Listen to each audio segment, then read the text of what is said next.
तो हेलो दोस्तों, welcome back to my daily blog. तो दोस्तों हम पार्सल बांटने निकले थे तो अचानक बारिश चालू हो गया। बारिश जैसा मौसम तो नहीं था बट बारिश चालू हो गई, जिसके कारण हम लोगों को एक जगह रुकना पड़ा है। देखिए देखिए पेड़ के नीचे रुके हुए हैं। देखिए वहाँ पे थोड़ा जगह है, वहाँ पे कम बारिश है, यहाँ पे पेड़ के नीचे बारिश थोड़ा नहीं हो रही है। और देखिए बारिश, देखिए टिप टिप टिप टिप, देख रहे हैं।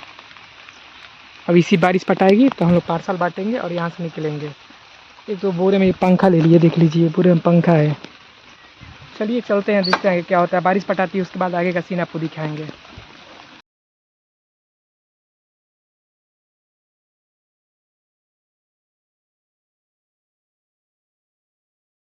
सकते हैं कि मौसम कितना भयंकर हो गया है। देखिए इधर देखिए धूप हुआ है और उधर देखिए इतना भयंकर मौसम की पूछिए मत।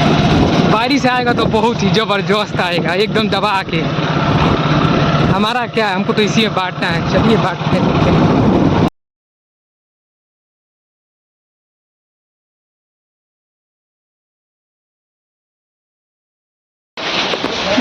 पूरा खतरनाक।